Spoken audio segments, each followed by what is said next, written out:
The stone cabin sat like a broken tooth against the Colorado mountainside, its walls crumbling after decades of neglect. Margaret Chen had spent 40 years excavating ancient sites around the world, but retirement was supposed to mean peace, gardening, reading, quiet evenings with her husband Thomas. That was before they found the hidden door behind the fireplace. The chamber beyond defied everything Margaret knew about pre-Columbian America. Stone tablets covered in symbols that predated known civilizations by thousands of years. Gold artifacts bearing inscriptions in languages that shouldn't exist.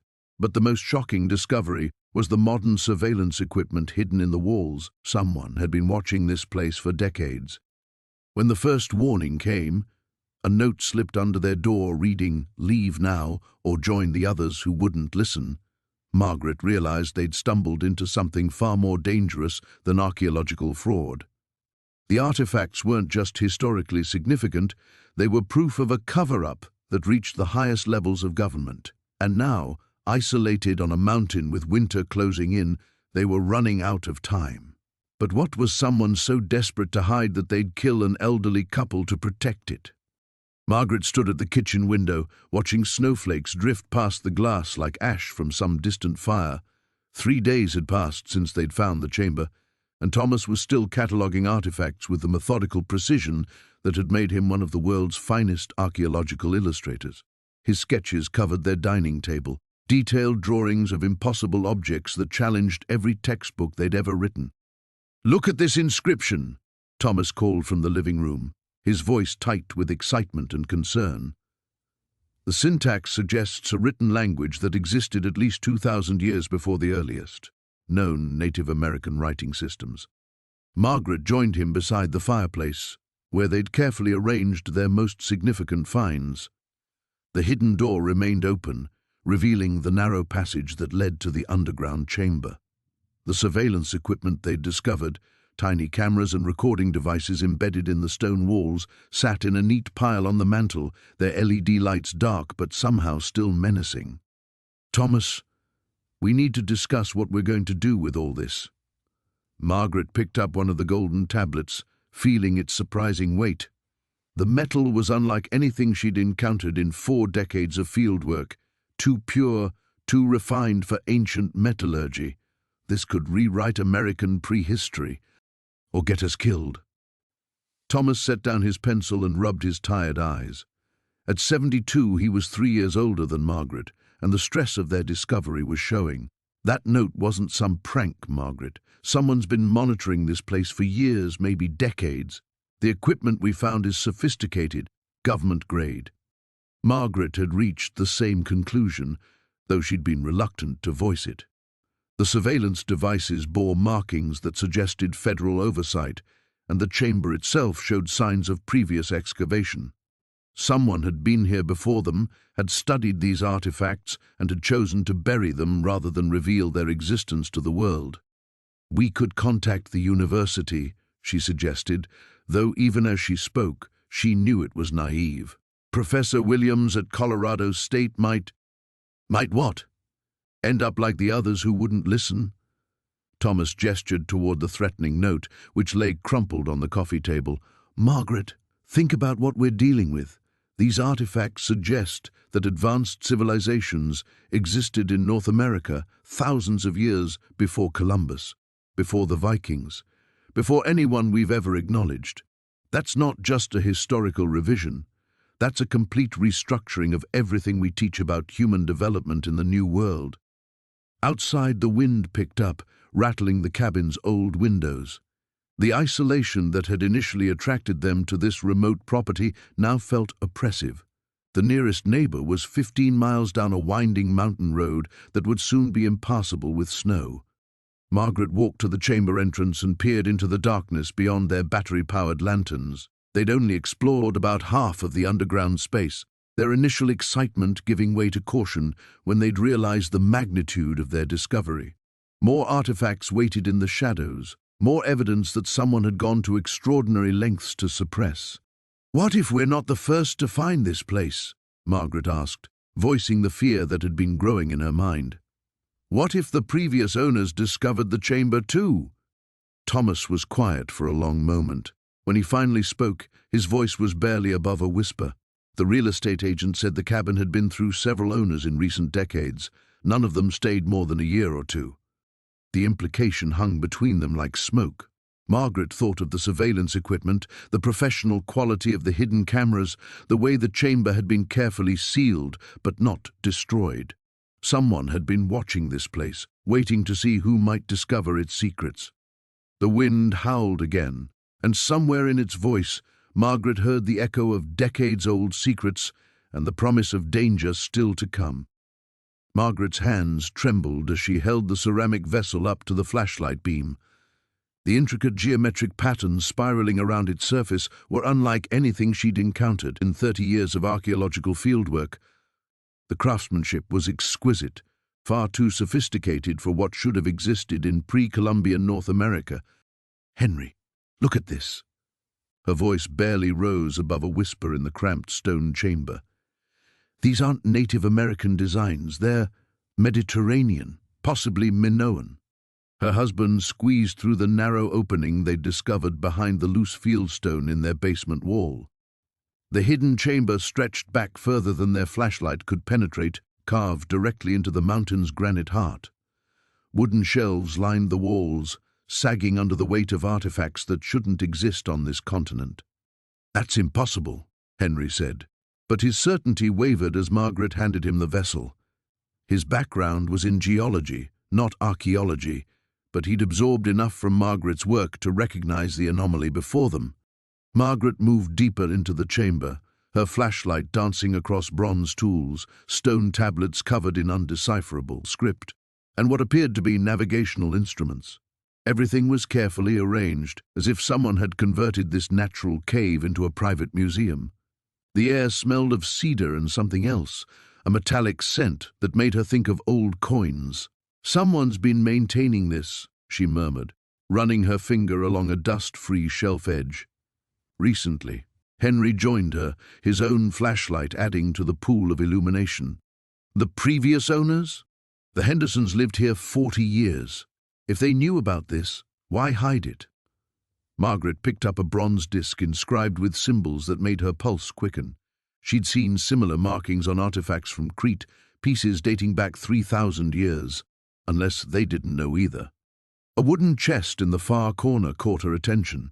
Unlike the artifacts on the shelves, it looked distinctly modern, pine construction with brass hinges that gleamed despite the chamber's age.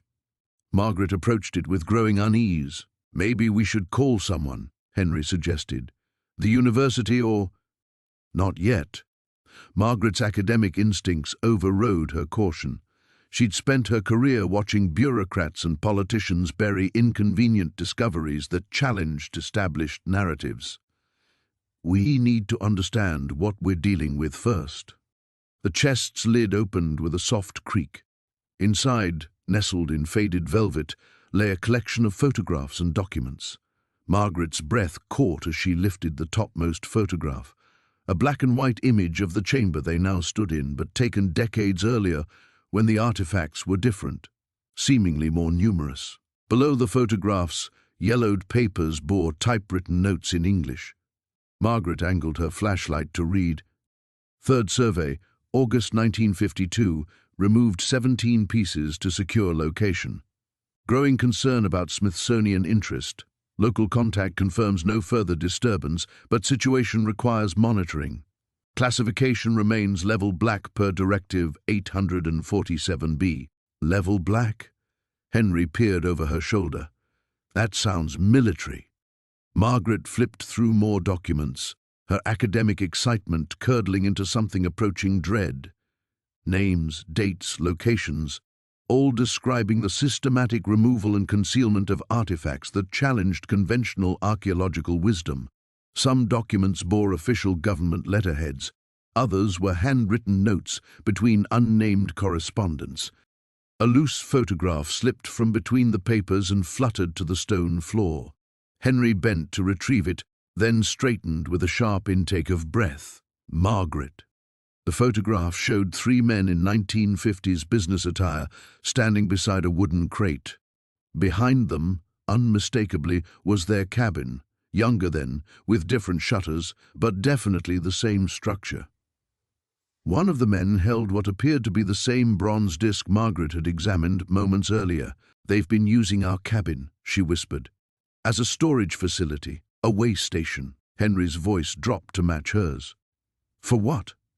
Before Margaret could answer, a sound echoed from somewhere above them, the distinct creak of footsteps on the cabin's front porch. They froze, flashlights suddenly feeling like beacons advertising their presence. The steps moved with deliberate purpose, circling the cabin's perimeter. Margaret quickly stuffed the documents back into the chest and grabbed the bronze disc. "We need to get out of here, now." "What about?" "Leave everything else. We'll come back." They squeezed through the opening back into their basement, Margaret's mind racing as she pushed the loose stones back into place. The footsteps above had stopped, but something about the silence felt more threatening than the sound had been. Henry extinguished his flashlight and moved toward the basement stairs. Could be hikers, kids. But Margaret knew better. The timing was too convenient, the footsteps too purposeful. Someone knew they'd found the chamber. Someone who'd been watching, waiting. She clutched the bronze disc tighter, its ancient surface warming in her palm.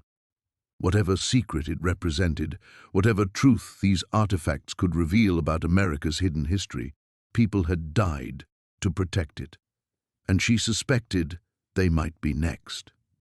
The morning light filtered through the pine trees as Margaret sat at the kitchen table, her laptop open to a dozen research tabs.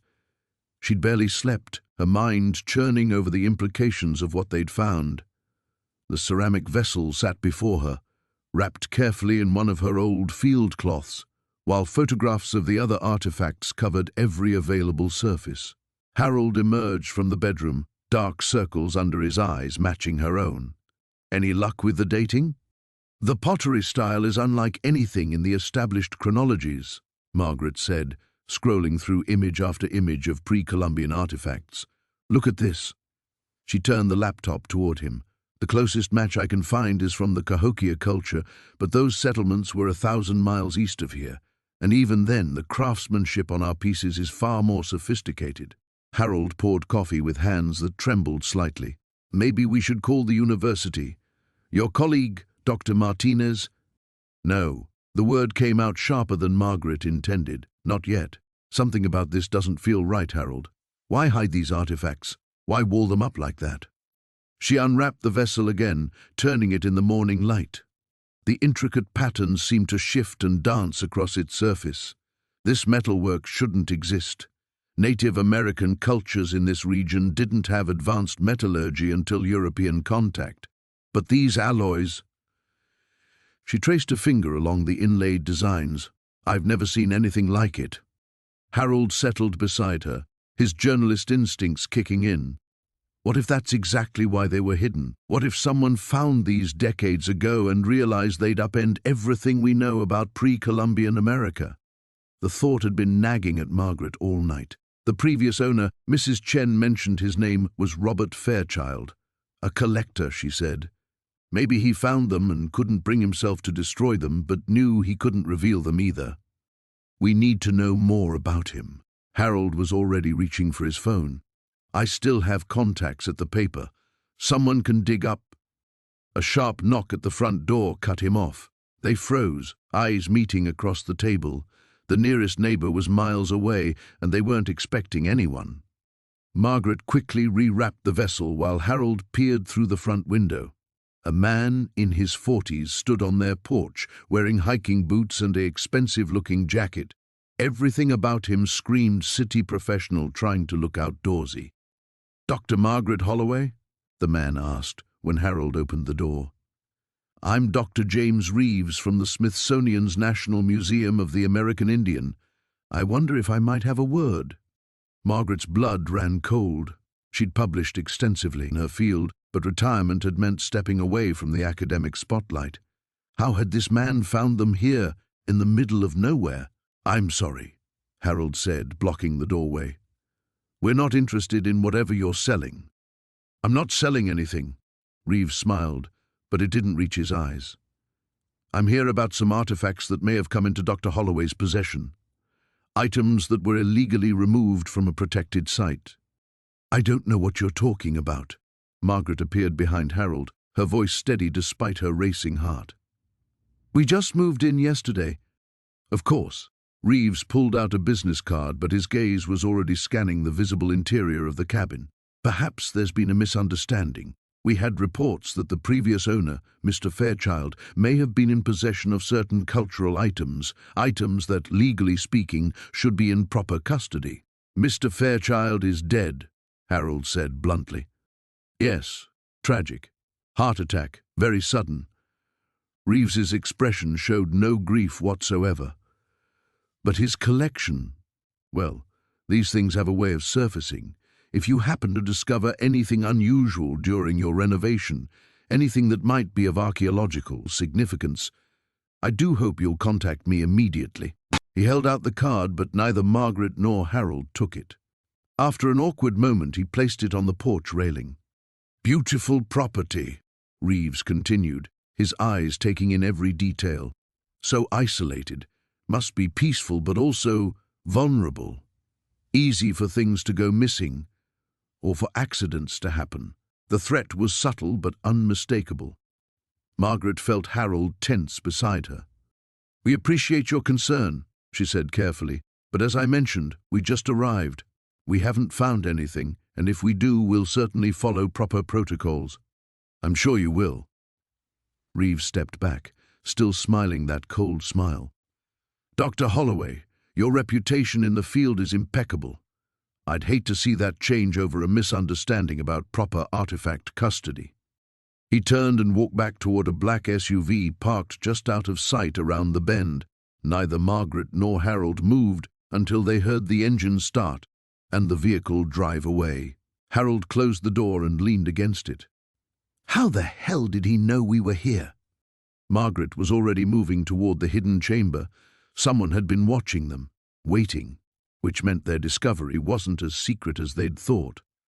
Margaret's hands trembled as she photographed the petroglyphs covering the chamber walls. Each symbol seemed to mock everything she'd learned in 4 decades of archaeological study. The serpent motifs weren't Mesoamerican. They predated known Olmec civilization by millennia. The astronomical charts showed constellations that shouldn't have been visible from North America during the proposed time period. "Harold, look at this." She traced her finger along a sequence of symbols. "This appears to be a mathematical progression, but it's using concepts that weren't supposed to exist in the Americas until European contact." Harold squeezed through the narrow opening, his breathing labored. "Maybe we're misinterpreting the dating. Could these be more recent than they appear?" "The stone tells the story." Margaret scraped a sample from the wall into a vial.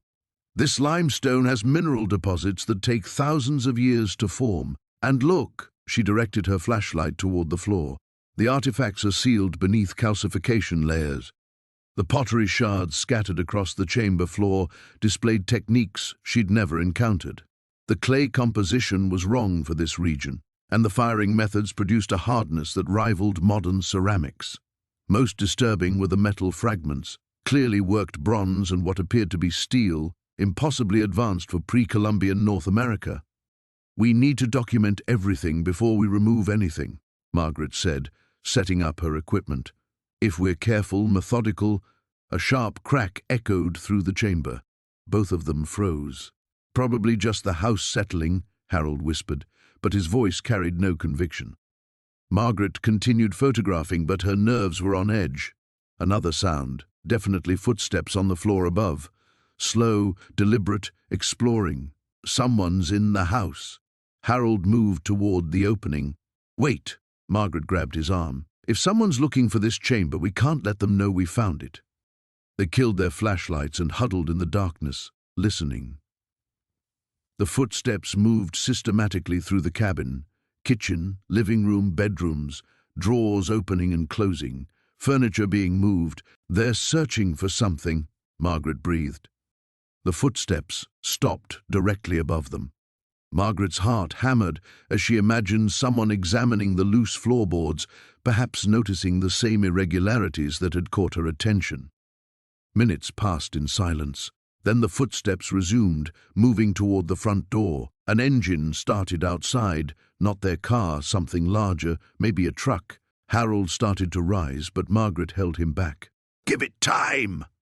20 minutes later, they emerged from the chamber. The cabin showed subtle signs of disturbance, cushions not quite in their original positions, books shifted on shelves. Whoever had been here was skilled at concealed searches. "Nothing seems to be missing," Harold said, checking his camera equipment. "Because they didn't find what they wanted." Margaret's mind raced. "Harold, what if the previous owner didn't die of natural causes? What if he discovered the chamber and someone killed him for it? Margaret, that's... Think about it. A hermit lives here for decades, then suddenly dies right before selling to us. What if he found the chamber and tried to publicize his discovery?" Harold sank into his chair, suddenly looking older than his 73 years. "What are you saying? That we're in danger?" Margaret returned to the chamber opening and carefully repositioned the floorboards. The concealment had been expertly crafted.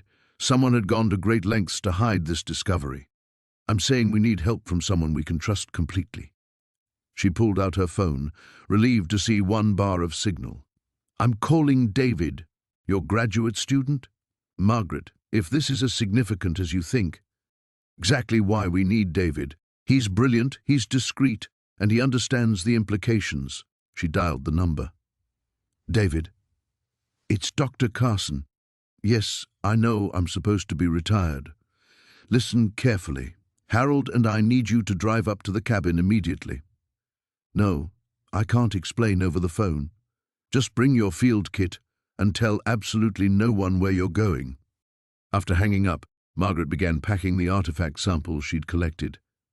"We're taking these to the university lab tonight. I want preliminary analysis before we proceed." "What about the chamber?" "We seal it up, act normal, and wait for David." Margaret's archaeological instincts were taking over, overriding her fear. "But Harold, we document everything first. If something happens to us, there needs to be a record." As evening approached, Margaret found herself constantly checking the windows. The mountain landscape that had seemed so peaceful now felt ominous. Every shadow could hide a watcher. Every sound might signal another intrusion. The implications of their discovery grew more staggering with each passing hour. If authentic, these artifacts would rewrite American prehistory. Such revelations had destroyed careers, triggered academic wars, and challenged fundamental beliefs about human civilization. Someone had already killed to protect this secret. Margaret had no doubt they would kill again. Margaret's hands trembled as she photographed a final petroglyph, the camera flash illuminating symbols that seemed to dance across the stone walls. The hidden chamber had yielded more mysteries in 2 hours than she'd encountered in 30 years of professional archaeology. Each artifact challenged fundamental assumptions about pre-Columbian America, and the implications made her stomach churn with equal parts excitement and dread. "We need to document everything before we move a single piece," she whispered to Robert, who was crouched beside a collection of copper tools that appeared far too sophisticated for their supposed age. The metal gleamed with an unusual patina, and the craftsmanship rivaled European techniques that shouldn't have existed on this continent for another 1,000 years. Robert nodded, his own hands shaking as he adjusted his glasses. "Margaret, look at this inscription." He pointed to symbols carved into the copper blade of what appeared to be a ceremonial knife. "These aren't any Native American script I've ever seen. They look almost Phoenician." The word hung in the air between them like a physical presence. Margaret moved closer, her breath catching as she recognized the distinctive angular marks. If Robert was right, if these symbols were indeed Phoenician, then everything they thought they knew about ancient maritime exploration was wrong. The implications would rewrite history books and destroy academic careers built on conventional wisdom.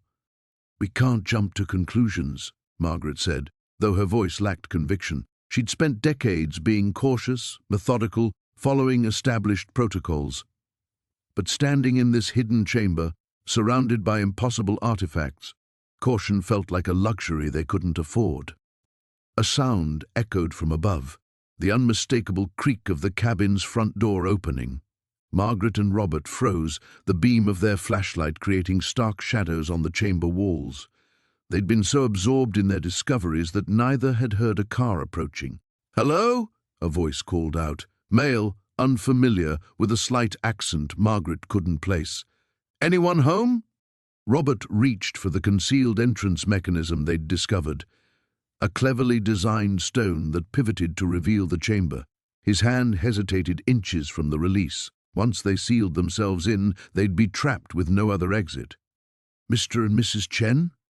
The voice continued, closer now, as if the speaker had moved into their kitchen. "I'm from the County Historical Society. I understand you've been doing some renovations." Margaret's blood went cold. They hadn't contacted any historical society, and the nearest county office was over 50 miles away. More importantly, how did this stranger know they'd been renovating? The cabin was isolated, invisible from any road. She grabbed Robert's wrist, stopping him from activating the entrance seal. If someone was specifically looking for historical discoveries, hiding might not be their best option. Better to appear cooperative and innocent. "We should go up," she breathed, barely audible. "Act normal." They quickly switched off their flashlights and climbed the narrow stone steps, emerging through the hidden panel behind the bookshelf. Margaret's heart hammered as she straightened her clothes and tried to compose herself. Robert quietly slid the panel closed, and the bookshelf appeared undisturbed. "Coming!" Margaret called out, hoping her voice sounded casual rather than panicked. They found a tall, lean man standing in their kitchen, examining the contents of their coffee pot with curious interest. He wore expensive hiking gear that looked unused, and his smile was too practiced, too perfect. Everything about him screamed professional rather than academic. "Dr. Margaret Chen," the man said, extending his hand. "What an honor. I've read your papers on Southwestern pottery traditions." Margaret accepted the handshake, noting calluses that didn't match his scholarly appearance. "I'm sorry, you mentioned the Historical Society?" James Morrison, field researcher. He produced credentials that looked authentic, but felt wrong somehow. "We've had reports of unusual findings in this area, artifacts being sold on the black market, that sort of thing. I'm sure you understand our concern about protecting archaeological resources." Robert stepped closer to Margaret, his presence reassuring. "We haven't found anything like that," he said. "Just some old foundation stones. Previous owners must have done some amateur construction." Morrison's smile widened, but his eyes remained cold. "Of course. Still, given Dr. Chen's expertise, I'm sure she'd recognize anything significant." His gaze swept the room, lingering on the bookshelf that concealed the chamber entrance. "Mind if I take a quick look around? Just to file my report." It wasn't really a question, and Margaret realized they had little choice. "Certainly," she said, fighting to keep her voice steady, "though there's not much to see." As Morrison began his inspection, Margaret caught Robert's eye. They'd stumbled into something far more dangerous than academic controversy. Someone was watching them, tracking their discoveries, and she had the sinking feeling that James Morrison, if that was even his real name, wasn't interested in protecting archaeological resources. He was here to destroy them. The satellite phone's shrill ring cut through the morning silence like a blade. Margaret's hand trembled as she reached for it, knowing that whoever was calling at dawn couldn't be bringing good news. "Dr. Holloway?" The voice was unfamiliar, crisp with authority. "Yes? This is Agent Sarah Chen with the FBI. I'm calling about Dr. Elena Rodriguez." Margaret's blood turned to ice. She caught David's eye across the cabin's main room, where he'd been examining the latest photographs of the chamber artifacts. His face went pale as he read her expression. "What about Elena?" Margaret managed. "I'm sorry to inform you that Dr. Rodriguez was found dead in her hotel room in Denver yesterday evening. Given your recent communications with her, we'd like to speak with you." The phone slipped from Margaret's numb fingers. David caught it before it hit the floor, his archaeological training making him instinctively preserve anything fragile. "This is David Holloway, Margaret's husband," he said into the phone, his voice steady despite the shock. "Can you tell us what happened?" Margaret couldn't hear Agent Chen's response, but she watched David's jaw tighten with each word. When he finally hung up, the silence stretched between them like a chasm. "They're calling it a burglary gone wrong," David said finally. "But her laptop was the only thing taken, nothing else." Margaret sank into the wooden chair by their small dining table. Elena had been more than a colleague. She'd been a friend, a brilliant mind who'd shared Margaret's passion for rewriting the conventional narrative of ancient American civilizations. Just 3 days ago, Elena had been vibrating with excitement over the photos Margaret had sent, already making plans to visit the site. "This isn't a coincidence," Margaret whispered. "We don't know that, don't we?" She looked up at him, seeing her own fear reflected in his weathered features. "Elena was the first person I contacted about our discovery. Now she's dead, and her research has been stolen." David moved to the window, peering through the curtains at the forest beyond. "The FBI wants to interview us. Agent Chen is driving up from Denver this afternoon." Margaret's mind raced. How much should they tell the FBI? How much could they tell without sounding like conspiracy theorists? The artifacts hidden beneath their cabin challenged fundamental assumptions about pre-Columbian America. If Elena had been killed for her knowledge of their discovery, then Margaret and David were already in danger. "We need to document everything," she said, standing abruptly. "If something happens to us, nothing's going to happen to us." "You can't guarantee that." Margaret was already moving toward their bedroom, where she kept her field notebooks. "Elena was younger than us, stronger, more careful. If they could get to her in a hotel in downtown Denver—" She trailed off, the implications hanging heavy in the air. Their cabin was miles from the nearest neighbor, accessible only by a winding mountain road that could easily be blocked. If someone wanted them silenced, they were sitting ducks. "What are you suggesting?" David asked, though his tone indicated he already knew. "We hide copies of everything. The photographs, our notes, GPS coordinates of the chamber. We create a dead man's switch. If something happens to us, the information gets released automatically." David nodded slowly. For all his initial skepticism about the discovery's significance, he understood the gravity of their situation. Elena's death had transformed their archaeological find into something far more dangerous. They spent the next 2 hours in frantic preparation. David uploaded high-resolution images to multiple cloud storage accounts, while Margaret wrote detailed descriptions of each artifact, their positioning in the chamber, and her preliminary theories about their origins. She copied everything by hand, paranoia making her distrust even encrypted digital files.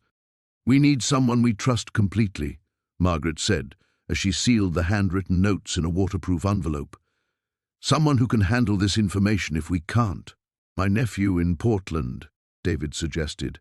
"Thomas. He's a journalist, knows how to protect sources." Margaret nodded. Thomas had always struck her as both intelligent and ethical, exactly the combination they needed. They would overnight the envelope to him with instructions to open it only if they failed to check in for more than a week. By noon, they had created their insurance policy.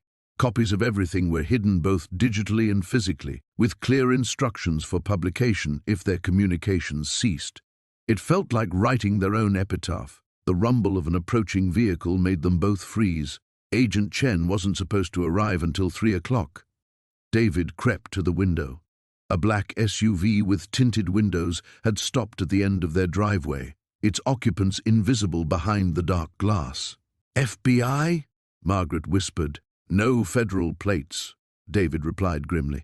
"And Chen said she was coming alone." They watched the SUV for long, tense minutes. It didn't move, didn't discharge passengers. It simply sat there like a predator watching its prey, a clear message that their secrets were no longer safe. The morning sun cast long shadows across the cabin's deck as Margaret spread the photographs from the hidden chamber across the weathered wooden table. Each image seemed to mock everything she'd learned in her 40-year career. The spiral petroglyphs, the metal alloys that shouldn't exist, the carbon dating results that defied logic. All of it pointed to a civilization that predated known history by millennia. "Coffee's getting cold," Henry said, settling beside her with his own steaming mug. Dark circles rimmed his eyes, evidence of another sleepless night spent cataloguing their impossible discovery. "I can't stop thinking about Dr. Reeves," Margaret murmured, picking up a photograph of the metallic disc they'd found embedded in the chamber wall. 30 years of friendship, and he hangs up on me the moment I mention our find." Henry's jaw tightened.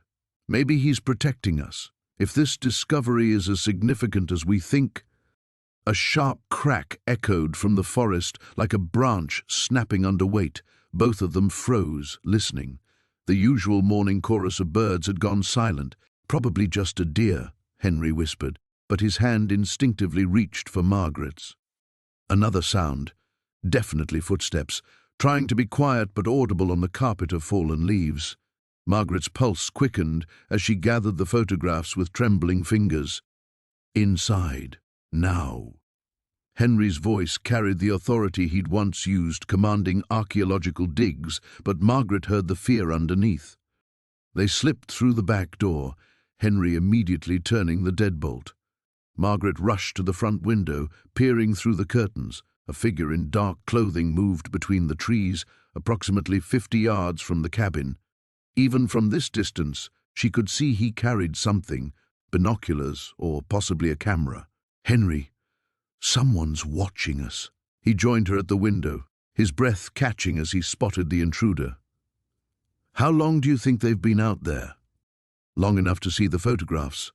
Margaret's mind raced through possibilities, none of them comforting. "We need to hide everything, the artifacts, the documentation, all of it." They moved with practiced efficiency born from decades of protecting valuable finds. Henry gathered the metal fragments and pottery shards, while Margaret secured the photographs and carbon dating reports in a waterproof container. The hidden compartment behind the fireplace, where they discovered a cache of old letters from the cabin's previous owner, would have to suffice. As Henry slid the false panel back into place, Margaret's phone rang. The sudden sound made them both jump. "Dr. Margaret Holbrook?" The voice was unfamiliar, professionally neutral. "Yes? My name is David Kerrigan. I represent certain interests concerned with your recent discovery." Margaret's blood turned to ice. Henry moved closer, pressing his ear near the phone. "I'm not sure what you mean," she managed. "Please don't insult my intelligence, Dr. Holbrook. The chamber beneath your cabin contains materials that could cause considerable disruption if mishandled. I'm calling to arrange a meeting. Who are you? How did you— I'll be at your front door in 30 seconds. I suggest you answer when I knock." The line went dead. Margaret stared at the phone, her hands shaking. Through the window she watched the figure in the forest begin walking toward the cabin with purposeful strides. "This is insane," Henry breathed. "How could they possibly know already?" "The university," Margaret realized with growing horror. "When I called Dr. Reeves yesterday, I mentioned specific details over the phone. If someone was monitoring—" 3 measured knocks interrupted her thought. Henry positioned himself beside the door, grabbing a heavy poker from the fireplace. Margaret approached the window, getting her first clear look at their visitor. David Kerrigan appeared to be in his 40s, wearing an expensive suit completely inappropriate for the mountain setting. His dark hair was perfectly styled, and he carried himself with the confidence of someone accustomed to being obeyed. Most unsettling were his eyes, pale grey and utterly without warmth. "Dr. Holbrook, I know you're listening. I'm here to discuss a mutually beneficial arrangement. Open the door." "Go away," Margaret called out. "We're not interested in whatever you're selling." A sound like soft laughter came from outside. "I'm not selling anything, Doctor. I'm here to prevent a tragedy." "What's that supposed to mean?" "It means that certain discoveries are too dangerous for public consumption. Your findings could destabilize governments, collapse religious institutions, rewrite the entire foundation of human history." "Surely you understand the implications." Margaret and Henry exchanged glances. The man wasn't wrong about the potential impact, but his casual certainty was terrifying. "The question," Kerrigan continued, is whether you're willing to be reasonable about this situation or whether more drastic measures will become necessary. Henry stepped closer to the door, poker raised. Are you threatening us? I'm offering you a choice, Mr. Holbrook. Cooperation brings generous compensation and a comfortable retirement. The alternative... His voice trailed off meaningfully. Margaret felt the walls of their peaceful mountain retreat closing in around them. Whatever they'd discovered in that hidden chamber had attracted the attention of forces far more powerful and ruthless than she'd imagined. The headlights of the approaching SUV cut through the morning mist like twin blades, sending Margaret's heart into overdrive. She pressed her back against the cold stone wall of the cabin's foundation, clutching the precious artifacts to her chest. The metal objects felt warm against her skin, almost alive with the weight of their implications. "Margaret!" Harold's voice carried from inside, urgent and low. "They're here!" The SUV's engine died with a mechanical sigh, followed by the distinctive sound of doors slamming. Margaret counted at least 3, maybe 4 sets of footsteps crunching across the gravel driveway. Professional boots, moving with military precision. She had perhaps 30 seconds before they surrounded the cabin completely. The hidden chamber beneath the floorboards was no longer safe. They'd found it once, they could find it again. Her mind raced through possibilities as she crept along the foundation, staying low beneath the windows. The forest was dense here, but could she make it to the tree line before they spotted her? "Dr. Margaret Chen," a woman's voice, crisp and authoritative, called out from the front porch. "Dr. Harold Chen, we know you're here. Your vehicle is still warm." Margaret froze. They knew their names. This wasn't some random break-in or coincidental discovery. Someone had been watching them, tracking them. But who? And more importantly, how long had they been under surveillance?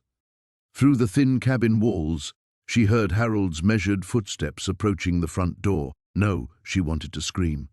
"Don't open it. Don't let them in. We just want to talk," the voice continued, though Margaret detected an underlying steel that suggested otherwise. "About your recent archaeological discoveries." The front door creaked open, and Margaret's stomach dropped. Harold was trying to protect her, giving her time to escape, but he was walking into a trap. She pressed herself against the cabin wall, torn between running for safety and staying to help her husband. "I'm afraid you have us at a disadvantage," Harold said, his voice carrying that professorial calm he'd perfected over decades of dealing with difficult students and university politics. "We're retired. We don't make archaeological discoveries anymore." A man's laugh, cold and humorless. "Dr. Chen, we have satellite imagery showing unusual excavation activity at this location. Ground-penetrating radar confirms a previously unknown chamber beneath your cabin. Please don't insult our intelligence." Satellite imagery. Ground-penetrating radar. Margaret's blood ran cold. This wasn't some hastily organized operation. They'd been watching the cabin for weeks, maybe longer. Every move she and Harold had made, every trip to the hidden chamber had been documented and analyzed. "I think you have us confused with someone else," Harold replied, but Margaret could hear the strain creeping into his voice. "We bought this cabin to enjoy our retirement in peace. Where is your wife, Dr. Chen?" The question hung in the air like a threat. Margaret clutched the artifacts tighter, feeling the intricate metalwork press against her ribs. These objects represented proof of a lost civilization, evidence that would rewrite history textbooks and challenge everything archaeologists thought they knew about pre-Columbian America. But right now, they felt more like a death sentence. She had to move. Every second she hesitated put Harold in greater danger. Margaret began creeping toward the back of the cabin, where the forest pressed close against the building. The undergrowth was thick with mountain laurel and fallen logs, perfect cover if she could reach it without being seen. Behind her, the conversation continued, voices growing more tense. "We just want to examine what you found," the woman was saying. "This doesn't have to be difficult." "There's nothing to examine," Harold insisted. "You're welcome to look around, but I assure you, We're just two retirees trying to enjoy the mountains." Margaret reached the corner of the cabin and peered around it. 20 feet to the tree line, it might as well have been 20 miles. The ground between the cabin and forest was completely exposed, covered only by sparse grass and scattered rocks. A radio crackled somewhere near the front of the cabin. Team 2 in position at the rear exit. Her escape route was blocked. Margaret closed her eyes, trying to think. The artifacts in her hands represented more than just historical significance. They were proof of advanced metallurgy and engineering that shouldn't have existed in the Americas thousands of years ago. Someone was willing to kill to keep that knowledge buried. But who? Government agencies protecting some classified research, private collectors who'd been looting the site, or something else entirely? A new sound made her blood freeze, the distinctive mechanical click of weapons being readied. "Dr. Chen," the woman's voice had lost all pretense of civility. "This is your last opportunity to cooperate voluntarily. Where are the artifacts, and where is your wife?" Margaret pressed her forehead against the cold stone foundation. Whatever happened next, she had to keep these objects safe. The truth they represented was worth more than her life, more than both their lives. She had to find another way. The fire crackled in the hearth as Margaret spread the photographs across the kitchen table, her hands trembling slightly as she arranged them in chronological order. Each image told a piece of the story that had consumed her thoughts for weeks. The hidden chamber, the impossible artifacts, and now the growing certainty that someone was watching them. "Look at this inscription again," she said to Harold, pointing to a close-up of the golden disc. "These symbols aren't just decorative. They're mathematical, astronomical calculations that shouldn't have existed in pre-Columbian America." Harold leaned over her shoulder, his reading glasses perched on the end of his nose. "The star positions you mentioned before? More than that. This shows knowledge of planetary retrograde motion. The ancient Greeks barely understood this concept, and here we have evidence of Native Americans calculating it with precision that wouldn't be matched in Europe for another 1,000 years. The wind howled outside their cabin, rattling the windows and sending shadows dancing across the walls. Margaret had grown accustomed to the mountain's moods, but tonight felt different, more menacing. Harold moved to the window, peering out into the darkness. "That truck is back." Margaret's blood chilled. For 3 nights running, they'd noticed headlights on the distant ridge, always in the same spot, always watching. During the day, when they ventured out to investigate, they found nothing but tire tracks and cigarette butts. "We need to contact someone," Harold said, his voice tight with worry. "The university, the Forest Service, someone who can help protect this discovery." "And tell them what? That we found artifacts that rewrite American history in a hidden room beneath our cabin? They'll think we're delusional old people seeking attention." Margaret gathered the photographs protectively. She'd spent 40 years building her reputation as a careful, methodical archaeologist. One wild claim could destroy everything she'd worked for, but keeping silent felt like betraying every principle she'd ever held about the pursuit of knowledge. The phone rang, sharp and sudden in the quiet cabin. They both froze. It was nearly midnight and they rarely received calls during the day, let alone at this hour. Harold answered cautiously. "Hello?" Silence stretched across the line, broken only by the faint sound of breathing. "Hello?" Harold repeated more firmly. A gravelly voice finally spoke. "You've found something that doesn't belong to you." Margaret's heart hammered against her ribs. She moved closer to Harold, straining to hear. "I think you have the wrong number," Harold said. "The chamber, the artifacts. You need to put them back and forget what you've seen." "Who is this?" "Someone who understands the consequences of your discovery better than you do. There are forces at work here that go beyond your academic curiosity. People have died to keep this secret." The line went dead. Harold's hands shook as he set down the receiver. "Margaret, we're in over our heads."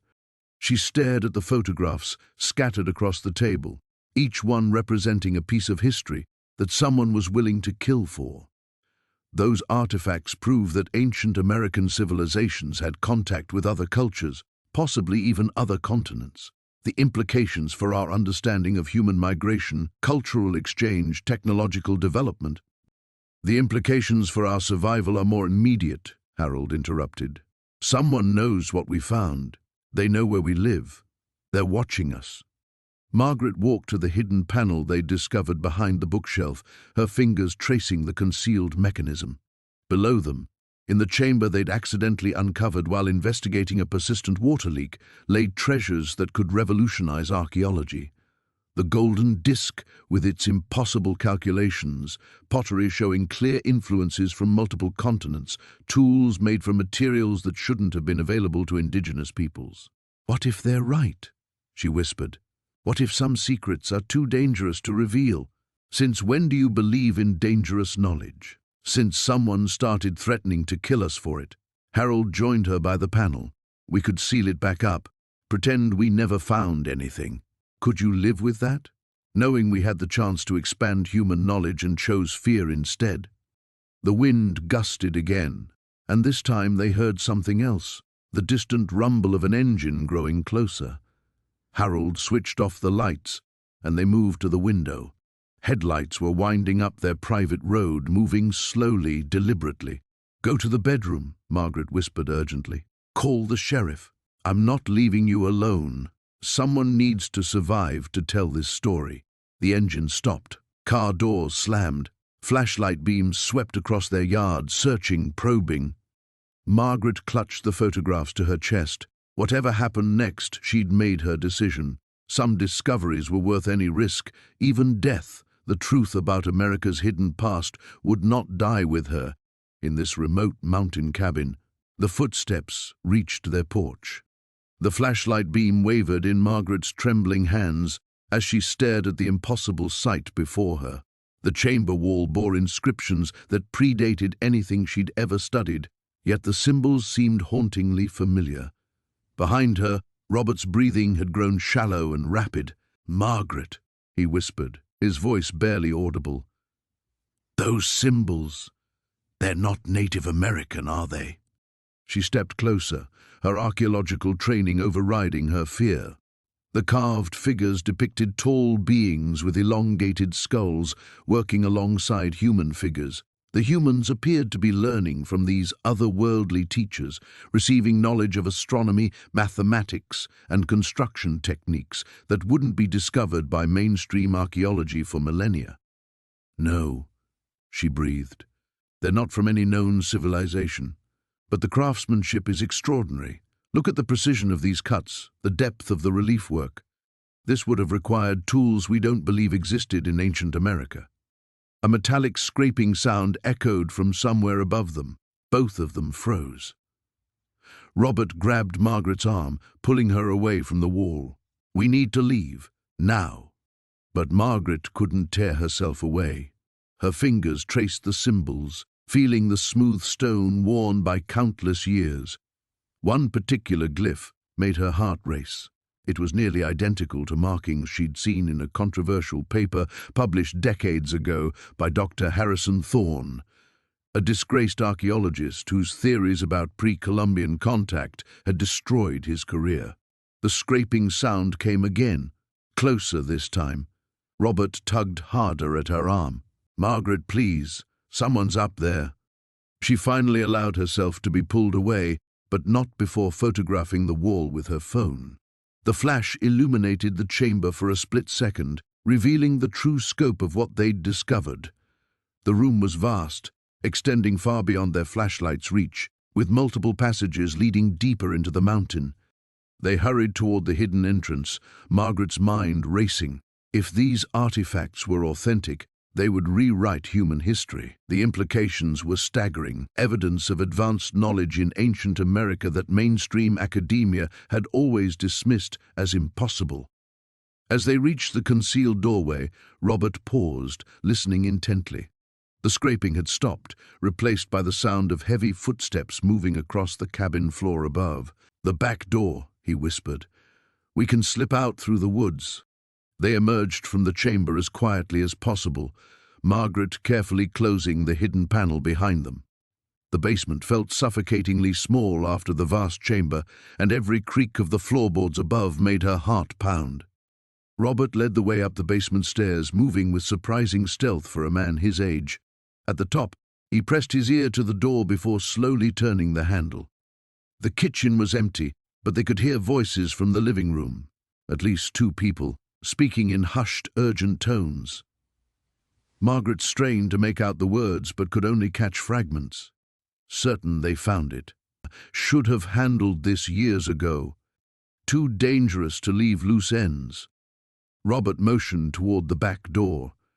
They crossed the kitchen in their stocking feet, avoiding the squeaky floorboard near the refrigerator. Margaret's hand was on the door handle when one of the voices became clear. Check the basement. They might still be down there. Her blood turned to ice. She recognized that voice. Dr. Edward Vance, the man who'd called himself a collector. But how had he found them so quickly? Robert pushed past her and unlocked the back door as quietly as possible. The cool mountain air hit their faces as they slipped outside into the darkness. Without their coats, the cold cut through their clothes immediately. They made it halfway across the small clearing behind the cabin before a powerful flashlight beam caught them. "Dr. Holloway," came Vance's cultured voice from the back doorway. "Running away is quite unnecessary. We simply need to discuss what you've discovered tonight." Margaret and Robert froze. In the harsh light, she could see a second figure emerge from the cabin, a younger man with military bearing and something metallic in his hand. "Turn around slowly," Vance continued. "And please, keep your hands visible." As they complied, Margaret's mind raced through possibilities. These weren't random thieves or vandals. Vance had known exactly what they might find, had perhaps been watching them since they'd arrived at the cabin. The collector's story had been a cover. "Dr. Vance," she said, surprised by how steady her voice sounded. "I take it you're more than just an antiquities enthusiast."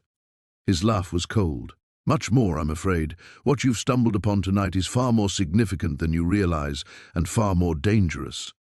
The younger man stepped forward, his weapon now clearly visible in the flashlight beam. Margaret felt Robert tense beside her, and she reached for his hand. "The chamber has been protected for over 60 years, Vance continued. "We can't allow that to change now." The ancient petroglyphs seemed to pulse with malevolent energy in the flashlight beam as Margaret pressed her back against the chamber wall. The sound of approaching footsteps echoed through the tunnel system, growing louder with each passing second. Her heart hammered against her ribs as she clutched the leather-wrapped artifact that had started this nightmare. "They're in the main chamber," a voice called out, distorted by the stone corridors but unmistakably authoritative. "Fan out and check every passage." Margaret forced herself to breathe slowly, trying to remember the chamber's layout. When she and Harold first discovered this place, they had been so focused on the artifacts that they hadn't fully mapped the tunnels. Now that oversight might cost them their lives. A beam of light swept across the entrance to her hiding spot, missing her by mere inches. She heard Harold's labored breathing somewhere to her left, but couldn't risk calling out to him. The men hunting them moved with practiced efficiency, their footsteps coordinated and purposeful. "Dr. Chen, we know you're here," the voice continued, and Margaret recognized it now. "Thomas Whitmore, the man who had claimed to be from the university. You've seen something you shouldn't have. We can make this easy, or we can make it painful. Your choice." Margaret's mind raced. How had they found the cabin so quickly? She and Harold had been careful, or so they thought, unless someone had been watching them all along. The realization hit her like a physical blow. Professor Davies, the colleague who had seemed so interested in their retirement plans, who had recommended this remote location. He had known about the chamber, had sent them here deliberately. But why? A shadow passed by her hiding spot again, closer this time. Margaret could see the outline of a weapon in the man's hand, its metal surface gleaming dully in the artificial light. These weren't academic researchers or government officials. These were killers. She heard a scuffle from across the chamber, followed by Harold's pained grunt. Her blood turned to ice. "Found one of them," a different voice announced. "Old man doesn't look like he'll give us much trouble." Margaret bit down on her knuckle to keep from crying out. Every instinct screamed at her to rush to Harold's aid, but she forced herself to remain still. If they caught her too, any chance of getting help would be lost forever. "Where's your wife, Professor?" Whitmore's voice again, cold and clinical. "She has something that belongs to us." Harold's response was barely audible, but Margaret caught the defiant tone. Even injured, even terrified, he wouldn't betray her location. Tears stung her eyes as pride and fear warred in her chest. The artifact in her hand seemed heavier now, its weight carrying the burden of ancient secrets and modern violence. She thought of the photographs they had taken, the careful documentation of symbols that could rewrite history, all of it stored on their cameras, their phones, their laptops back at the cabin. A new sound reached her ears, the distant rumble of engines, more vehicles arriving. Whatever organization was behind this, they had resources. Lots of them. "Sir, we found their equipment upstairs," another voice reported through what sounded like a radio. "Looks like they documented everything. Photo files go back several days." Margaret closed her eyes, despair washing over her. Even if she somehow escaped, even if she could get Harold to safety, the evidence was being destroyed. The greatest archaeological discovery in American history would be buried again, this time permanently. But then she remembered the email. In the frantic hours after their initial discovery, she had sent preliminary photos to her former colleague at Columbia University, Dr. Sarah Martinez. Just a few images with a brief note about unusual petroglyphs. Sarah would have dismissed them as interesting but not revolutionary. She had no context for their true significance. Yet it was something, a thread that might survive even if they didn't. The footsteps were moving away now, the search expanding to other passages. Margaret knew this was likely her only chance. She couldn't help Harold directly, but she could ensure their discovery wouldn't die with them. Moving with painful care, she began to work her way deeper into the tunnel system, away from the voices and lights. The artifact tucked securely in her jacket, she navigated by feel and memory, her fingers trailing along the stone walls. The passage sloped upward, and she remembered this route led to a different exit, a narrow opening they had found during their initial exploration. It was hidden behind a rockfall on the far side of the ridge, invisible unless you knew exactly where to look. Behind her, she heard Whitmore's voice again, sharp with growing frustration. They were discovering her escape route. Time was running out. Margaret quickened her pace, ignoring the protests from her aging joints. Somewhere in the darkness ahead lay her only hope of survival, and with it, the truth that someone was willing to kill to suppress. The hospital corridor stretched endlessly before Margaret, its fluorescent lights casting harsh shadows that seemed to mock her every step. Her ribs ached with each breath, but the physical pain was nothing compared to the gnawing fear that had taken residence in her chest. 48 hours had passed since someone had tried to burn them alive in their own cabin, and still no word from Detective Reeves about suspects or motives. Margaret clutched the manila envelope containing copies of the photographs she'd managed to salvage from the hidden chamber. The originals were ash now, along with most of the artifacts that could have rewritten American history. The irony wasn't lost on her. She'd spent her career carefully preserving the past, only to watch it go up in flames. Henry's room was at the end of the hall, and she could see Dr. Martinez emerging from it, his expression unreadable. Margaret quickened her pace, despite the protest from her injured ribs. "How is he?" she asked, searching the doctor's face for any sign of hope. "Stable, but he's not responding as well as we'd hoped to the oxygen therapy. The smoke inhalation was severe." Dr. Martinez glanced at his clipboard. "We're going to keep him sedated for another day or two, give his lungs more time to heal."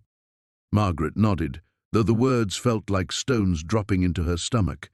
She pushed into Henry's room, where machines beeped rhythmically around his still form. The man who had spent the morning before the fire excitedly cataloguing their discoveries now looked fragile and small beneath the tangle of tubes and wires. She settled into the chair beside his bed, careful not to jar her own injuries. The envelope crinkled in her lap as she opened it, revealing the photographs that had started this nightmare. The pre-Columbian metalwork, the impossible pottery, the carved symbols that predated any known writing system in North America by centuries. Mrs. Chen? Margaret looked up to find a young woman in the doorway, mid-30s, professionally dressed, with the kind of confident posture that suggested law enforcement or academia. "I'm Dr. Sarah Nakamura from the Smithsonian Institution. I heard about your situation and wondered if we might speak privately." Every instinct Margaret had developed over decades of careful research screamed caution. "I'm not leaving my husband." "Of course not. Perhaps we could talk in the family lounge just down the hall. I think you'll want to hear what I have to say." 20 minutes later, Margaret sat across from Dr. Nakamura in the sterile hospital lounge, studying the credentials the younger woman had produced. Legitimate, as far as she could tell, but legitimacy meant nothing anymore. Someone with access to serious resources wanted her discoveries buried permanently. "I know what you found," Dr. Nakamura said quietly, glancing around the empty lounge. "Not the specific artifacts, but I know about the site. My department has been tracking similar discoveries for years." Margaret kept her expression neutral. "I'm afraid I don't know what you're talking about." "Please, Dr. Chen, we don't have time for games. 3 other archaeologists have made similar discoveries in the past decade. 2 died in apparent accidents. The third disappeared entirely." Dr. Nakamura leaned forward. "Someone is systematically eliminating evidence that challenges the accepted narrative of pre-Columbian America." The words hit Margaret like a physical blow. "Who?" "That's what we're trying to determine. But whoever it is has significant resources and no qualms about murder.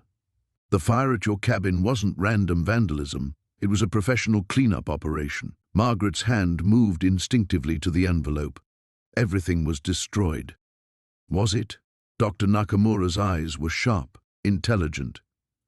"Because if any documentation survived, we might be able to piece together a pattern, connect your discoveries to the others." The machines in Henry's room seemed louder now, their electronic symphony a reminder of how much she'd already lost. Margaret thought about the months they'd spent planning their retirement, the simple joy they'd found in their mountain refuge, the excitement in Henry's eyes when they'd first opened that hidden chamber.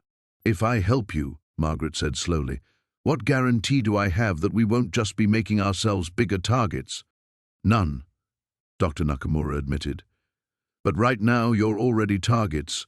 The only difference is whether you're fighting back or just waiting for the next attempt." Margaret studied the younger woman's face, weighing trust against paranoia, hope against despair. In the distance she could hear the elevator chiming, footsteps in the corridor, the ordinary sounds of a world continuing to turn despite her personal catastrophe. "There might be something," she said finally. "Photographs. But I want guarantees about my husband's protection." "Done. And I want to know everything you know about these other discoveries." Dr. Nakamura nodded. "There's a team of us, Dr. Chen. We've been working in shadow, but we're not powerless. And we believe your find might be the key to exposing whoever's behind this conspiracy." Margaret looked toward Henry's room, then back at the envelope in her hands. The past was already gone, reduced to ash and memory. But perhaps there was still a chance to secure the future. The silence in the FBI field office was suffocating as Margaret watched Agent Torres study the photographs spread across his desk. Each image told the same impossible story. Artifacts that shouldn't exist, inscriptions that rewrote history, and now a body count that made her hands shake every time she thought about Dr. Harrison's lifeless eyes. "Mrs. Chen," Torres said finally, his voice carefully neutral, "I need you to understand something. What you're showing me here could destabilize entire academic institutions, not to mention the political implications of rewriting Native American history." Margaret leaned forward, her patience fraying. "Are you saying you won't help us?" "I'm saying I need to know who else has seen these materials." Torres's dark eyes shifted between Margaret and David, who sat rigid beside her. "Because if the wrong people know about this discovery, you're both in more danger than you realize." David's phone buzzed. He glanced at it, then grabbed Margaret's arm. "We need to go. Now!" "What is it?" Margaret demanded, but David was already standing, pulling her toward the door. Motion sensors at the cabin just went off. "Someone's there." Torres rose quickly. "Mr. Chen, I strongly advise against—" "Our life's work is in that cabin," Margaret interrupted. "Everything we couldn't bring with us. All the documentation, the remaining artifacts. If they destroy it all—" She didn't finish the thought. They all knew what it meant. Without the evidence, the truth would die with them. The drive up the mountain road felt endless. David's knuckles were white on the steering wheel as they followed Torres's unmarked vehicle through the winding turns. Margaret found herself thinking about Professor Williams's warning, spoken just days before his death. "Some secrets are buried for good reason, Margaret. Sometimes the cost of truth is too high." At the time, she'd dismissed it as academic jealousy. Now, watching the forest blur past in the gathering dusk, she wondered if her old mentor had known exactly what forces they were awakening. They parked a quarter-mile from the cabin, hidden among the pines. Torres spoke quietly into his radio, coordinating with backup units that were still 20 minutes out. Margaret strained to see through the trees, catching glimpses of light moving inside their home. "Professional job," Torres muttered, adjusting his binoculars. "At least 3 individuals, systematic search pattern. These aren't random vandals." Margaret felt David's hand find hers in the darkness. 43 years of marriage, and she could read his thoughts as clearly as an open book. He was thinking about their first dig together in Guatemala when they'd uncovered evidence of pre-Columbian European contact that had been quietly suppressed by the university. They'd learned then how far some people would go to protect established narratives. But this was different. This was bigger. "There," Torres whispered. "Southeast window. Someone's coming out." Margaret watched a figure emerge from what had been their kitchen, carrying a large bag. Even in the poor light, she could see it was heavy, awkward. Her heart sank as she realized what it probably contained. "They're taking the artifacts," she breathed.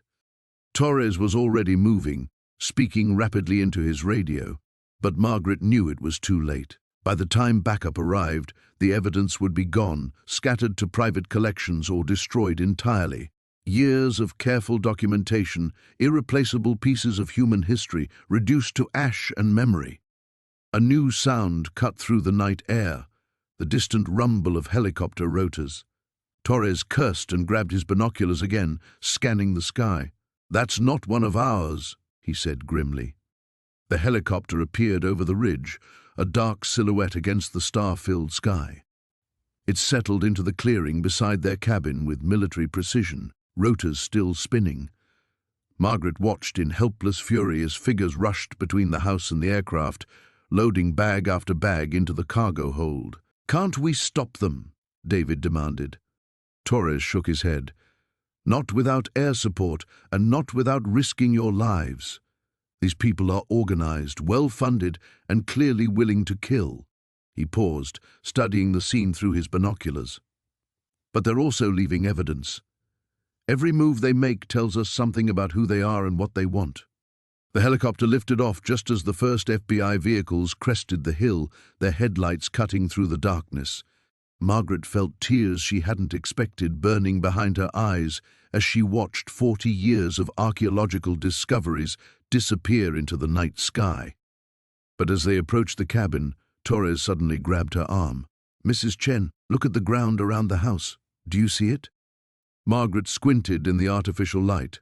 There, pressed deep into the soft earth around their home, were dozens of footprints, tire tracks, and equipment marks. More importantly, there were things the thieves had dropped or left behind in their haste: cigarette butts, a torn piece of fabric, what looked like a military-style radio. "They may have taken your artifacts," Torres said quietly, "but they've left us a trail to follow." Margaret's fingers trembled as she held the satellite phone, David's urgent voice crackling through the static. "The Foundation's board meeting was moved up. They're voting tonight on the Blackwood donation, all 50 million of it. Margaret, if they accept that money, they'll own everything we've discovered." The wind howled outside the cabin, rattling the windows like skeletal fingers demanding entry. Margaret exchanged glances with Tom, whose jaw was set in grim determination. After escaping the warehouse and Elena's people, they'd retreated to the one place that felt like sanctuary, though she knew it was likely temporary. "How long do we have?" Margaret asked, pressing the phone closer to her ear. "The meeting starts in 3 hours. I've been trying to delay it, but Blackwood's people have been pressuring the board for weeks. They're calling it an emergency funding initiative, given the university's budget crisis." Margaret closed her eyes. Blackwood Industries had played this perfectly, creating a financial emergency by systematically undermining the university's other funding sources, then swooping in as the savior with strings attached. Strings that would give them control over archaeological research and, more importantly, the power to bury inconvenient discoveries. "David, listen carefully. I'm sending you photographs of the artifacts through the encrypted channel Dr. Harrison set up. Get them to Professor Chen at Berkeley and Dr. Martinez at the Smithsonian. If anything happens to us, make sure they see daylight." Tom was already working at his laptop, uploading the images they'd managed to capture before Elena's team had destroyed most of their equipment. His face was pale but focused, understanding that this might be their only chance to preserve the evidence. "There's something else," David's voice dropped. "I've been digging into Blackwood Industries. Margaret, they've been acquiring mining rights all along the mountain range where your cabin is located. Whatever's down there, they've been planning to extract it for months." The pieces clicked together in Margaret's mind with horrifying clarity. The ancient chamber beneath their cabin wasn't just an archaeological site, it was sitting on top of something Blackwood Industries desperately wanted. The artifacts were secondary, the real prize lay deeper underground. "The rare earth deposits," Tom muttered, looking up from his laptop. "The indigenous people built their ceremonial site on top of a geological treasure trove. Blackwood isn't just trying to hide history, they're trying to strip mine it." Margaret felt sick. The sacred chamber, with its revolutionary evidence of pre-Columbian civilizations, would be obliterated if Blackwood got their hands on the land. The mining operation would destroy millennia of human heritage for corporate profit. A sound outside made them all freeze, the distant rumble of vehicles approaching. Margaret peered through the curtains and her heart sank. 3 black SUVs were winding up the mountain road, their headlights cutting through the gathering dusk like predatory eyes. "David, we're out of time. Upload those photos now and get to that board meeting. Tell them everything." "Margaret, what's happening there?" "Just go." She ended the call and turned to Tom. "Please tell me you got those images uploaded." "Uploading now, but the connection's slow up here. 2 more minutes, maybe 3. The sound of car doors slamming echoed across the mountainside. Through the window, Margaret could see Elena stepping out of the lead vehicle, flanked by armed men. This time there would be no escape routes, no clever diversions. They were trapped. Tom's laptop chimed. "Upload complete," he said, snapping it shut. "Whatever happens now, the evidence is out there."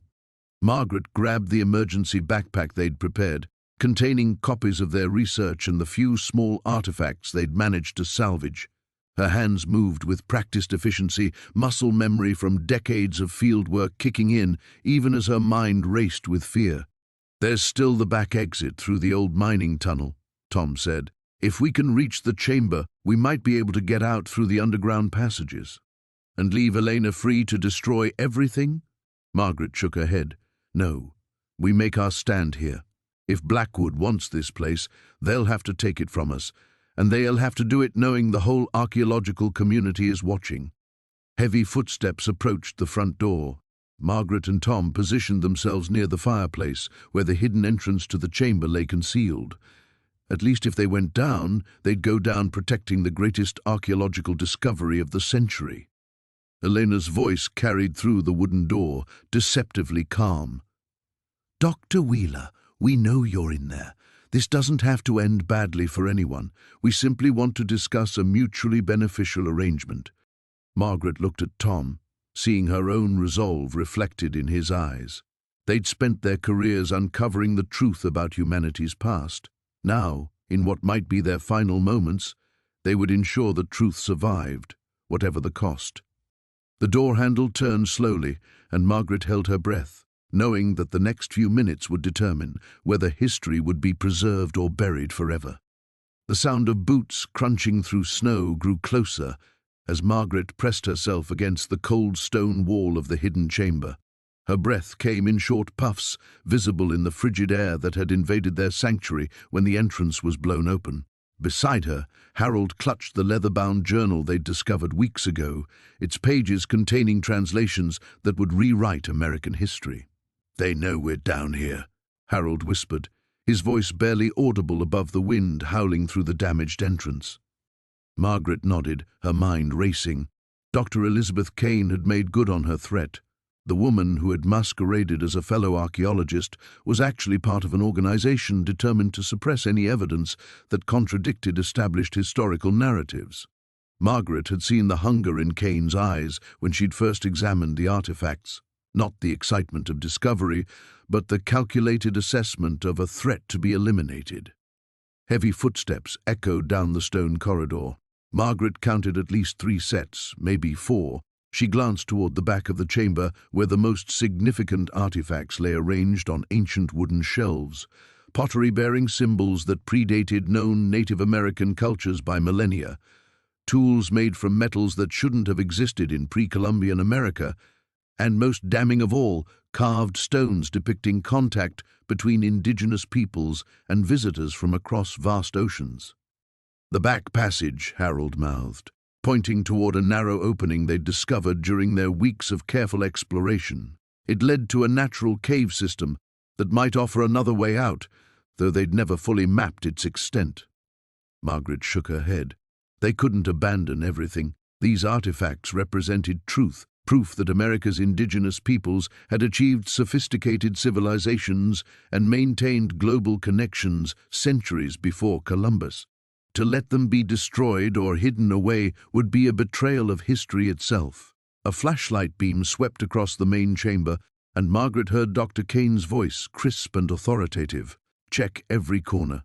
They can't have gone far in this storm." "What about the artifacts, Dr. Kane?" The voice was unfamiliar.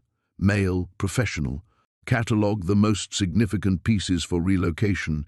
Destroy the rest. This site never existed." Margaret's heart clenched.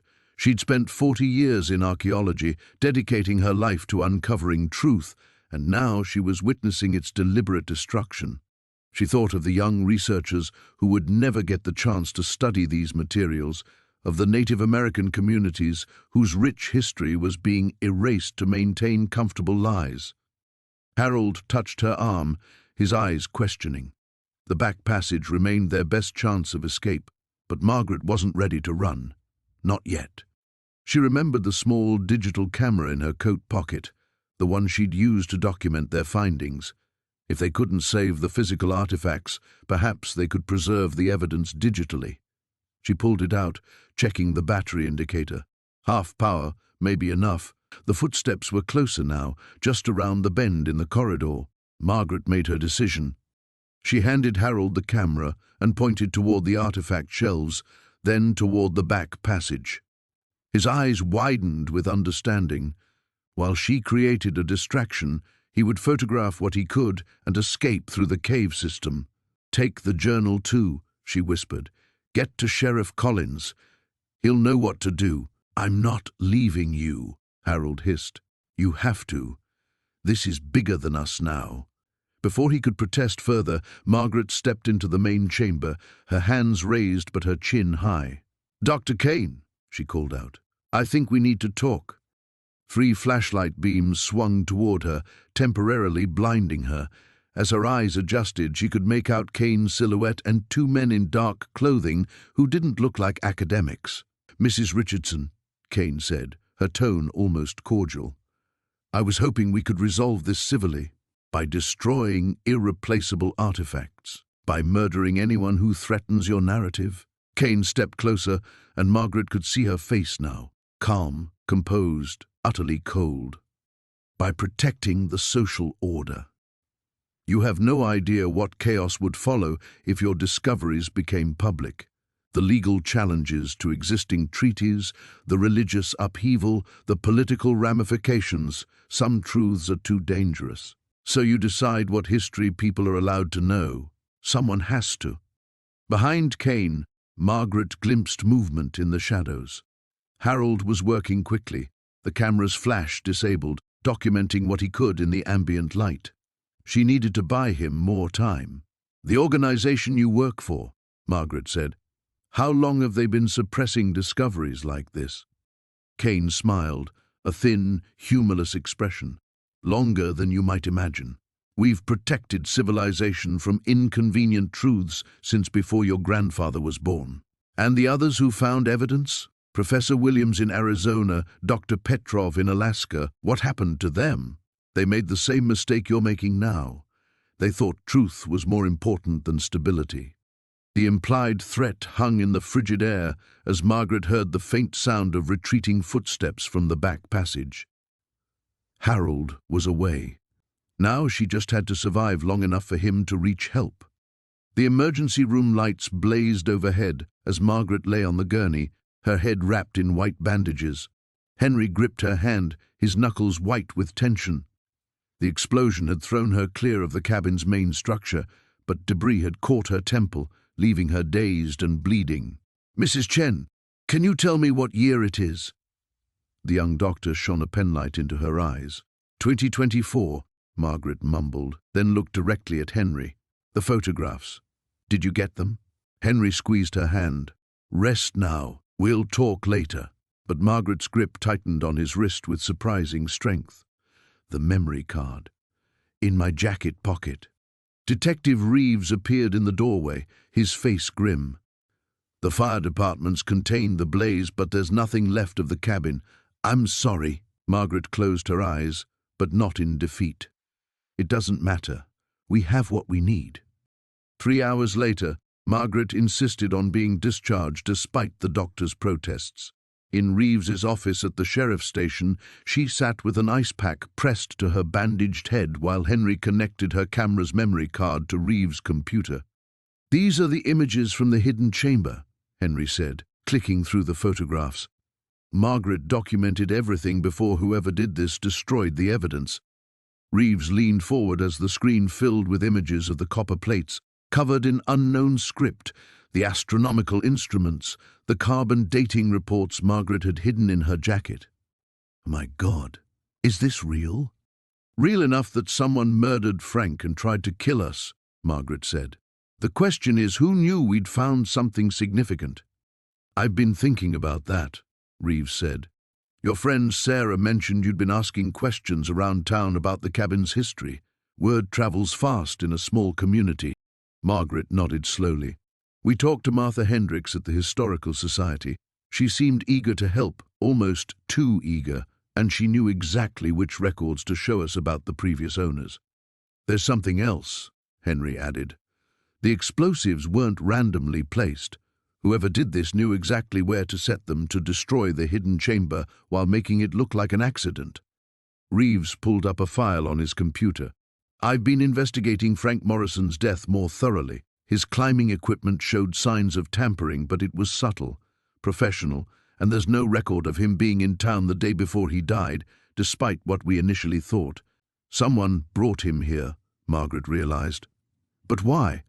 What did Frank know?" The detective's phone rang, interrupting her thought. After a brief conversation, he hung up with a troubled expression. "That was the State Crime Lab. The explosive residue from your cabin matches materials reported stolen from a mining operation 3 counties over. Stolen 2 weeks ago. This was planned well in advance," Henry said. "Someone's been watching us." Margaret stood up despite the throbbing in her head. "We need to get these photographs to someone who can verify their authenticity and get them published before our mysterious enemy regroups." "Who did Frank trust with his research?" Reeves asked. "Dr. Elena Vasquez at UC Berkeley," Margaret said immediately. "She and Frank collaborated on several papers. If anyone would understand the implications of what we found, it's her." Henry was already dialing his phone. After several minutes of explanation and urgent pleading, he managed to convince Dr. Vasquez to accept an encrypted email with the photographs. Margaret watched him attach file after file, each image potentially rewriting the history of North American civilization. "She'll have a preliminary analysis by morning," Henry said, ending the call. "But Margaret, she wants us to come to Berkeley. She says what we've found is too important to handle remotely." "Absolutely not," Reeves interjected. "You're both targets now. Leaving town would be suicide." Margaret looked between the two men, then at the computer screen still displaying the ancient copper plates. "Detective, with respect, staying here might be suicide too. Our attacker knows we survived, knows we might have evidence. They'll try again. Then we'll put you in protective custody." "For how long? We can't hide forever." Margaret touched the bandage on her head. "These artifacts represent a discovery that could change everything we know about ancient America. People have a right to know the truth." Reeves was quiet for a long moment. Finally he sighed. "If you're determined to do this, I'm coming with you. I've got vacation time saved up, and frankly, I want to see this through." Margaret smiled despite her headache. "Dr. Vasquez will want to authenticate the artifacts themselves, not just the photographs. But everything's gone." "Not everything," Henry said quietly. He reached into his pocket and pulled out a small wrapped object. "I grabbed this from the chamber while you were photographing. I thought you might want it as a keepsake." Margaret unwrapped the cloth to reveal one of the smaller copper pieces, its surface covered in the same mysterious script that could redefine history. Tears filled her eyes as she realized they still had a piece of the truth that someone had tried so desperately to bury forever. The helicopter's rotors chopped through the dawn air as it descended toward the cabin's clearing. Margaret pressed her face against the small window, watching their sanctuary grow larger below. After 3 days in FBI protective custody, the familiar sight of home should have brought comfort. Instead, her stomach churned with dread.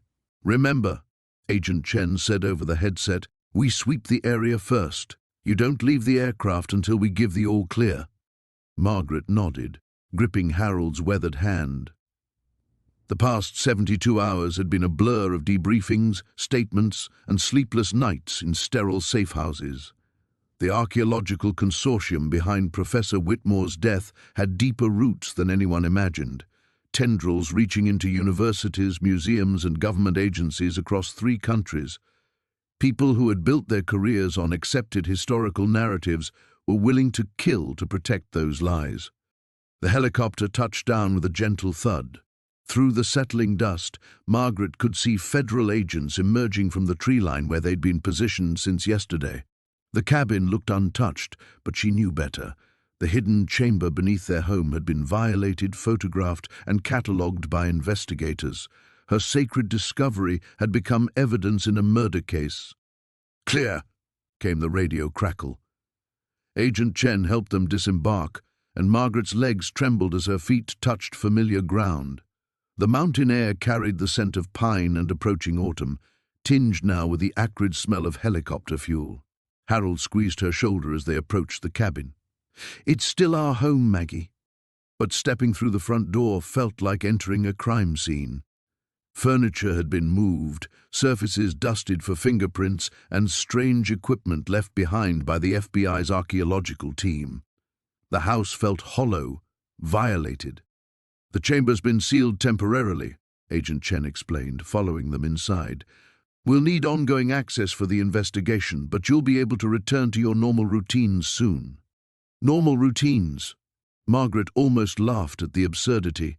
How could anything ever be normal again?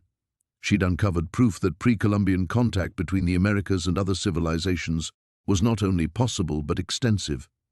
The artifacts below their feet rewrote textbooks, challenged academic careers, and threatened institutional power structures that had existed for generations. "Mrs. Crawford," Agent Chen continued, "Dr. Reeves from the Smithsonian is flying in this afternoon. She wants to discuss the formal publication process for your findings." Margaret nodded absently, wandering toward the kitchen window that overlooked the forest. Somewhere out there, Professor Whitmore had died because he'd believed in the truth she'd discovered. How many others had been silenced over the years? How many discoveries had been buried or discredited? "There's something else," Harold said quietly. He'd been unusually subdued since their ordeal began. "Maggie, I need to tell you something." She turned, recognizing the tone in his voice, the same careful inflection he'd used when telling her about his first heart attack, when admitting he'd been hiding his chest pains. "The night before Whitmore died," Harold continued, avoiding her eyes, "he called me. Not you, me. He said someone had approached him, offered him money to convince you to stop your research, to claim the artifacts were elaborate hoaxes." Margaret felt the blood drain from her face. "What did you tell him?" "I told him you'd never agree to that you'd die before you'd compromise the truth." Harold's voice cracked. "Maybe I got him killed, Maggie. Maybe if I'd told him to take the money, to convince you to walk away—" "No." Margaret crossed the room in 3 swift steps, taking her husband's face in her hands. "Harold, no, you can't think that way.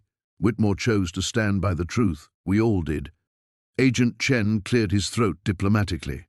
"Mr. Crawford, those conversations have been helpful to our investigation. The consortium had been tracking Dr. Whitmore's communications for weeks. His murder was planned regardless of your response." Through the window, Margaret watched a pair of ravens settle on the old oak tree where she'd first noticed the ground disturbance that led to her discovery. Everything had changed because she'd been curious about why that tree's roots seemed stunted. One moment of archaeological instinct had unraveled a conspiracy decades in the making. "When will it be safe?" she asked. "Really safe?" Agent Chen's expression was grim. "We've arrested 12 people across 4 states, but this kind of institutional corruption runs deep. There may be others we haven't identified yet." Margaret nodded, understanding the implications. They might never be completely safe.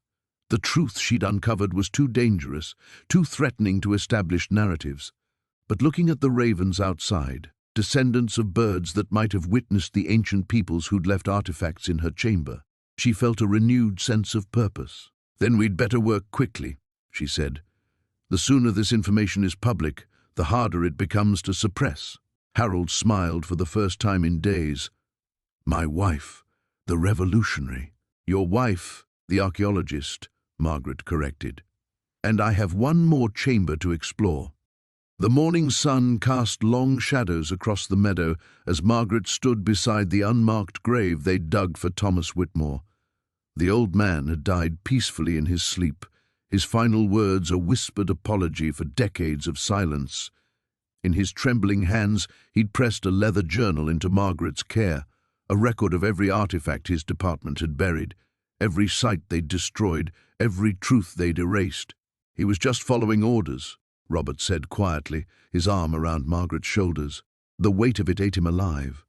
Margaret nodded, clutching the journal.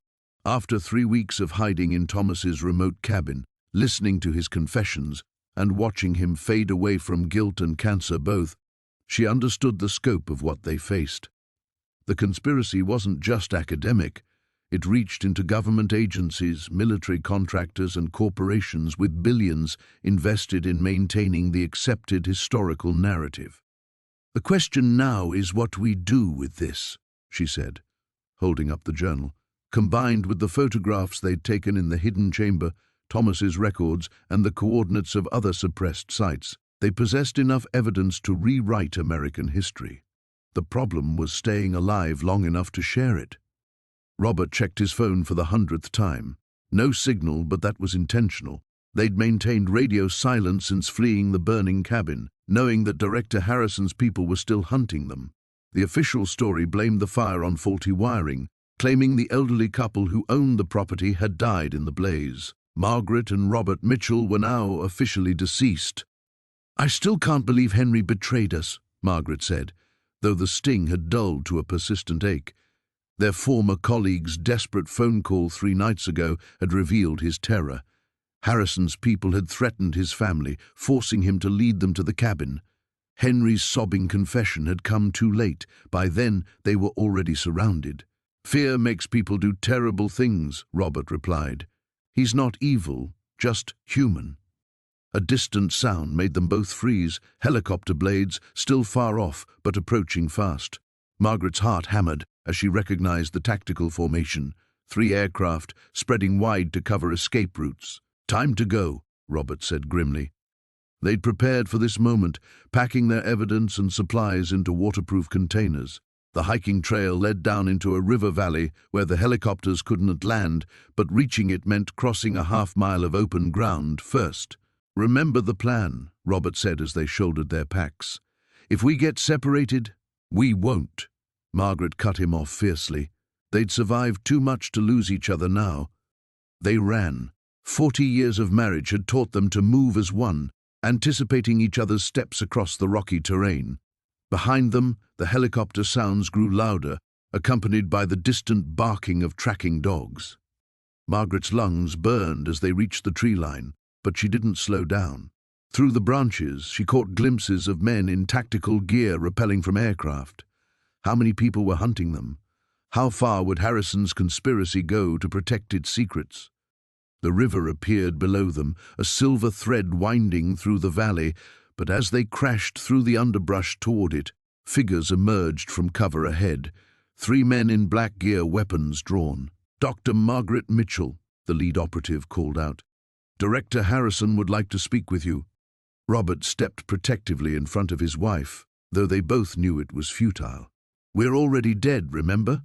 Your boss announced it on the news." "A temporary fiction," the man replied coldly. "Surrender the artifacts and documentation, and you can return to your real lives. This doesn't have to end badly." Margaret almost laughed at the absurdity. Return to their lives after everything they'd seen and learned. She thought of the magnificent chamber beneath their cabin, the proof of advanced ancient civilizations that Harrison's people had worked decades to suppress. She thought of Thomas Whitmore, dying with decades of guilt crushing his spirit. "You can't bury the truth forever," she said, her voice carrying more strength than she felt. "Other people know. We've made copies." It was a bluff, but the operative's slight hesitation suggested it had landed. In that moment of uncertainty, Robert acted. He lunged forward, tackling the nearest man as Margaret sprinted toward the river. Gunshots echoed through the valley, but she didn't look back. She couldn't. The current was shockingly cold as she plunged into the water, the sealed evidence containers dragging her down. Behind her she heard Robert shout her name, heard him crashing through the brush. More gunshots. Then silence that terrified her more than any sound. The river carried her downstream, past the searching helicopters and shouting men. As the current swept her around a bend, Margaret caught one last glimpse of the mountainside where their adventure had begun. Somewhere up there, beneath tons of collapsed rock and debris, lay the hidden chamber that had changed everything. But the truth was still alive. It was in her hands now, and she would not let it die.